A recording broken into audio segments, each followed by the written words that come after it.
प्रदीप मिस्त्री आप सभी का स्वागत करता हूं हमारे YouTube channel knowledge to all पर। हिंदी मीडियम फिजिक्स क्लास में हम लोग पढ़ रहे हैं विद्युत आवेश एवं क्षेत्र। इस अध्याय के अंतर्गत इससे पहले वाले वीडियो में हम लोग ये पढ़ चुके हैं कि कूलॉम का नियम क्या होता है, उसका सदिश निरूपण कैसे किया जाता है और उसके संबंधित कुछ महत्वपूर्ण तथ्य हमने अध्ययन किए थे। तो आज हम लोग पढ़ते हैं बहुल आवेशों के मध्य बल क्या होता है और अध्यारोपण का सिद्धांत क्या होता है। कूलॉम नियम इस नियम की किस तरह से अनुपालना करता है। तो चलिए शुरू करते हैं आज का टॉपिक, बहुल आवेशों के मध्य बल एवं अध्यारोपण का सिद्धांत। तो इस सिद्धांत को समझने से पहले आपको कुछ शब्दों को अपने दिमाग में याद रखना पड़ेगा और वो कुछ इस प्रकार से आपके सामने कि दो से अधिक आवेशों की उपस्थिति में किसी बिंदु पर परिणामी बल को ज्ञात करने के लिए अध्यारोपण का सिद्धांत काम में लेते हैं। इस सिद्धांत के अनुसार किसी आवेश पर परिणामी बल अन्य आवेशों के द्वारा स्वतंत्र रूप से कार्यरत कुल कूलॉम बलों के सदिश योग के बराबर होता है। तो हम ये कंसीडर करते हैं, मानते हैं कि कोई निकाय है जिसमें n आवेश उपस्थित है और वो कुछ इस प्रकार से है Q1, Q2, Q3 dash dash dash Qn। यहाँ टोटल n नंबर्स नहीं बना सकता तो 3 और एक n दे दिया। तो अब हमको देखना है सदिश योग। ध्यान रखना, मैं बीजगणितीय योग की बात नहीं कर रहा हूँ, मैं सदिश योग की बात कर रहा हूँ। तो सदिश योग में डायरेक्शन इंपॉर्टेंट है क्योंकि हम लोग बल निकाल रहे हैं और बल एक सदिश राशि है। तो हम लोग चेक कर लेते हैं, यदि ये माइनस होता तो ये डेफिनेटली इसको अपनी तरफ अट्रैक्ट करता, तो ये इसकी डायरेक्शन कुछ इस तरह से हो जाती।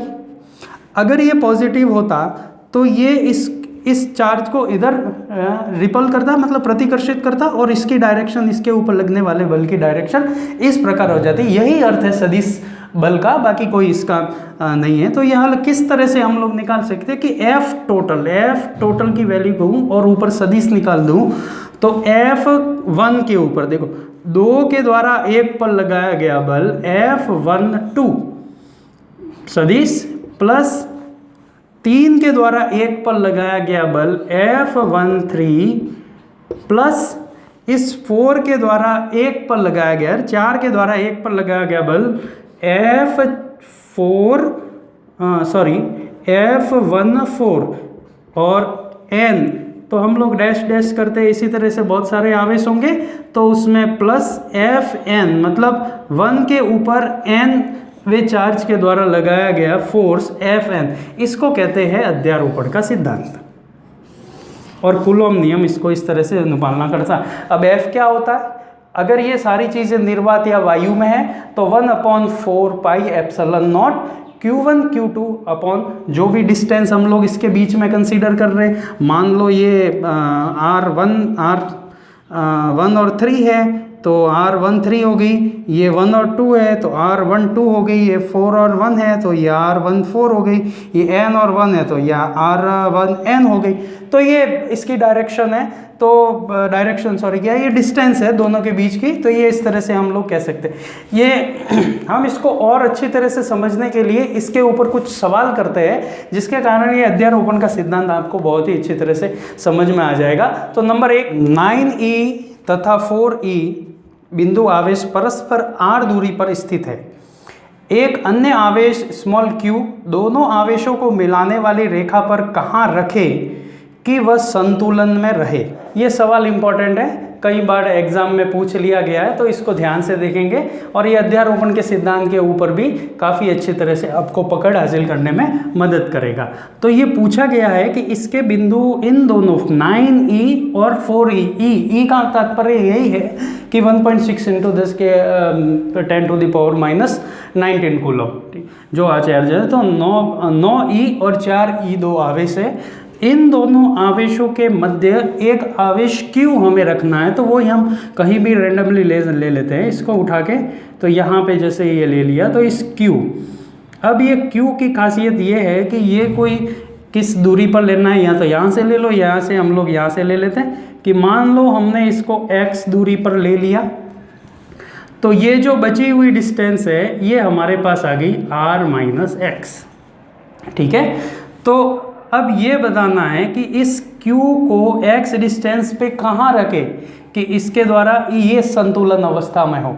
तो अध्यारोपण का सिद्धांत क्या कहता है? संतुलन में तभी रह सकता है। अब छोटा सा एग्जांपल देख लो कि मान लो या ये जितने फोर्स से इसको अट्रैक्ट करे और ये जितने फोर्स से अट्रैक्ट करे ये दोनों ही एक दूसरे के बराबर हो, तो ये संतुलन में हो सकता है। या ये उतने फोर्स से इसको इस तरफ धकेले या ये सेम उतना ही फोर्स से इसको इस तरफ धकेले, तो भी ये संतुलन की अवस्था में हो सकता है। तो हमारे पास जो सदिश नियम लगाएंगे इसके थ्रू इसके ऊपर लगने वाले बल का मान हम लोग दे देते हैं F1 और इसके थ्रू इसके ऊपर बल लगने वाले मान का दे देते हैं F2। तो F1 प्लस F2 का जो सदिश योग है वो 0 के बराबर होना चाहिए।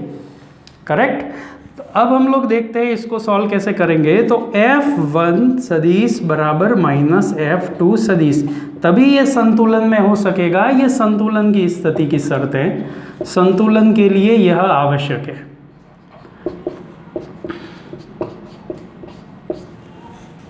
तो अब हमको इसको सदिश में, तो इसको बार आगे सदिश में लिखने की ज़रूरत नहीं, क्योंकि माइनस सिर्फ उसकी डायरेक्शन को बताएगा, माइनस वैल्यू को नहीं बताएगा, उसके सिर्फ डायरेक्शन। तो हम इसको परिमाण में सॉल्व कर देते हैं। तो F1 ये परिमाण में ले लिया और ये हो गया, तो सारी परिमाण मैग्नीट्यूड में आने के बाद सारी चीज़ें पॉजिटिव हो जाती है। तो इन दोनों को बराबर, तो हम लोग चेक कर लेते हैं कि ये वैल्यू किस तरह से आएगी। तो हम लोग के देख लेते हैं, क्योंकि ये सेम मीडियम है तो 1/4 पाई एप्सिलॉन नॉट यूज़ कर सकते। के किसकी जगह पे के यूज़ कर रहा हूँ, Q1 Q2, it means 9E into Q बटे इन दोनों के बीच की डिस्टेंस x², ठीक है। और इन दोनों के बीच की के 4E इंटू क्यू बटे R माइनस एक्स का होल स्क्वायर। तो ये हमारे पास एक फाइनल इक्वेशन आ गई। तो जब इसको सॉल्व किया जाता है तो हमारे पास x की वैल्यू आ जाएगी 3/5 इंटू R। ये आप लोग आगे अच्छी तरह से सॉल्व करोगे जब आ जाएगी। इजी है बहुत, कैलकुलेशन सिंपल, कोई डिफिकल्ट कैलकुलेशन नहीं है। तो ये अध्यारोपण के सिद्धांत के अनुसार हल हुआ। तो x की वैल्यू है वो कितने 3/5 R के लगभग, इसकी R का 3/5 वह भाग पे अगर मैं Q को रख दूँ तो इसके द्वारा इसके ऊपर जो लगाया गया बल है और इसके द्वारा इसके ऊपर जो लगाया गया बल है उसका दोनों का मान बराबर और परस्पर विपरीत दिशा में आ जाएगा। तो ये कह देंगे कि ये परस्पर किस अवस्था में, संतुलन की अवस्था में। एक और सवाल देखिए कि 4 समान आवेश प्रत्येक का मान 2 माइक्रोकूलम है, x अक्ष पर स्थित है, यह क्रमशः 0, 2, 4, 8 सेंटीमीटर दूरी पर स्थित है। तो 2 सेंटीमीटर पर स्थित आवेश पर परिणामी बल ज्ञात कीजिए।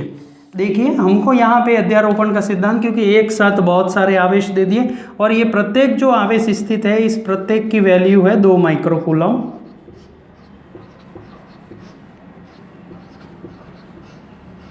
अब ये सवाल में पूछ रहा है क्वेश्चन कि इस 2 माइक्रोकूलम जो कि 2 सेंटीमीटर पे स्थित है उस पर हमें इन सभी के द्वारा लगाए गए परिणामी बल का मान, तो सीधी सी बात है अध्यारोपण का सिद्धांत लगेगा। अध्यारोपण का सिद्धांत लगाते हुए हम इसको सॉल्व करेंगे।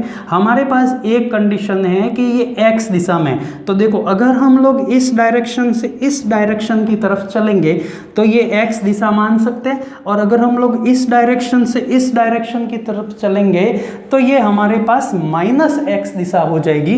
तो हमें दिशा का ध्यान रखना पड़ेगा। क्यों? क्योंकि कूलॉम नियम अध्यारोपण के सिद्धांत को सदिश योग के अनुसार उसको फॉलो करता है, ठीक है। तो हम लोग देखिए किस प्रकार इसको करते हैं। तो सबसे पहले हम लोग इसका मान दे देते हैं, ये Q1 मान, ये Q2 है, ये Q3 है और ये Q4 है, और सबकी वैल्यू सेम है 2 माइक्रोकूलम 2 माइक्रोकूलम। तो इसके ऊपर जो Q2 है उसके ऊपर, तो सबसे पहले Q1 से Q1 के द्वारा Q2 पर लगाया बल, कूलॉम बल कह सकते हैं, इलेक्ट्रोस्टैटिक फोर्स, स्थिर विद्युत बल F Q2। तो F किस पर, 2, किसके द्वारा, 1 के द्वारा। ये डायरेक्शन में बता रहा हूँ, इसकी 2 1 है, तो इसको इस डायरेक्शन में देखो ये सेम है प्लस, तो इसको प्रतिकर्षित करेगा इस तरफ तक का, तो ये प्लस डायरेक्शन आ गई। तो हमारे पास जो ये भी 2 माइक्रो कूलम है, तो हम लोग डायरेक्ट लिख देते हैं के Q1 Q2 अपॉन इसकी डायरेक्शन होगी 2 सेंटीमीटर। तो सेंटीमीटर को मीटर में चेंज किया तो 2⁻⁻2 और स्क्वायर, ये आ गया हमारे। अब देखिए ये प्लस एक्स डायरेक्शन में, तो प्लस एक्स डायरेक्शन को बताने वाली दिशा होती आई कैप, ये इसका इकाई सदिश आ गया, जो कि एक्स दिशा में y होता तो j कैप आता, z होता तो k कैप आता।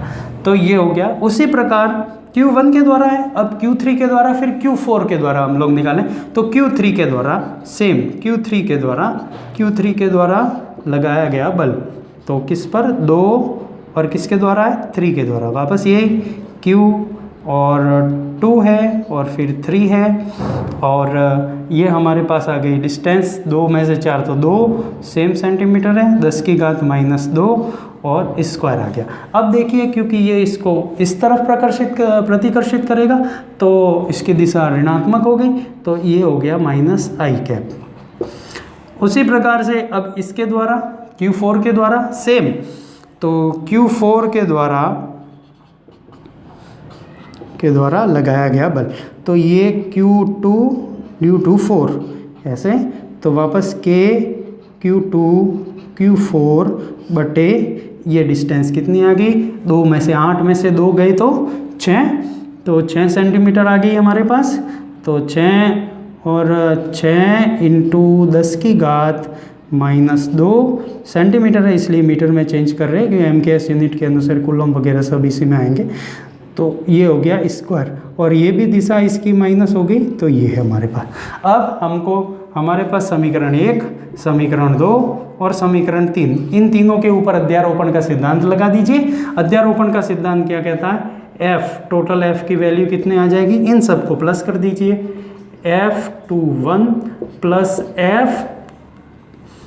F23 प्लस F24 वैल्यू रख देते हैं हम लोग F वेक्टर, और ये जो आंसर कुछ इस प्रकार से होगा कि Q1 Q2 K है तो सब में कॉमन आ गया हमारे पास, तो 1/4πε0 या 9 इंटू K की जगह हम लोग लिख देते 9 इंटू 10⁹ सारी चीज़ों को हम निर्वात में कंसीडर या वायु में कंसीडर करके हल कर लेंगे। K सब में कॉमन आ गया, अंदर बच गया Q1 Q2 अपॉन 2 इंटू 10⁻⁻2 का स्क्वायर, ये बड़ा ब्रैकेट कर देते हैं, फिर और ये आई कैप है ये, और इसको फिर ये माइनस वाला आ जाएगा, तो माइनस कितना आ जाएगा, Q2 Q3 upon 2 into 10⁻⁻2 and ये आ गया आपके -2, और फिर ये भी हमारे पास माइनस में आ गया, तो Q2 Q4 अपॉन 6 इंटू 10⁻⁻2 का होल स्क्वायर, ये हमारे पास टोटल आ गई। और ये प्लस आई है, ये माइनस आई था, जो माइनस ये इसके डायरेक्शन आ गई आगे, ये माइनस क्वांटिटी है, यहाँ से इसको आगे ले लो, और ये आ गया आपके आई, और ये भी आ गया आई कैप। ठीक है, तो जब इन सभी चीज़ों को सॉल्व किया जाएगा तो F की वैल्यू आपके पास आ जाएगी। इसको अगर हम लोग हल करें तो हमारे पास आ जाएगी 10 माइनस आई कैप, ये हमारे पास फाइनल आंसर हो गया, और ये आंसर आ जाएगा हमारे पास न्यूटन में।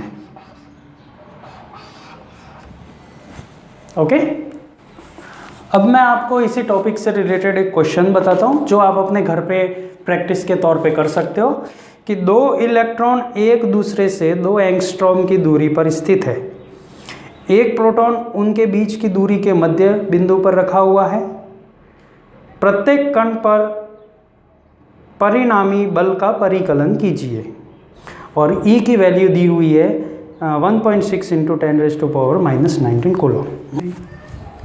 तो आज के वीडियो को आप लोगों ने ध्यान से देखा और समझा होगा। आगे अध्ययन करने के लिए इस चैनल के साथ लगातार बनी रहिए और हाँ, इन वीडियो को ज़्यादा से ज़्यादा शेयर भी कीजिए ताकि अन्य बच्चे भी इस वीडियो के माध्यम से कुछ लाभ उठा सके। और हाँ, यदि आप लोगों को फिजिक्स के किसी टॉपिक से रिलेटेड कोई डाउट हो तो हमें कमेंट करके ज़रूर बताएं ताकि उस टॉपिक पे हम लोग वीडियो के माध्यम से आपको समझाने की पूरी कोशिश करेंगे। तब तक के लिए बेस्ट ऑफ लक।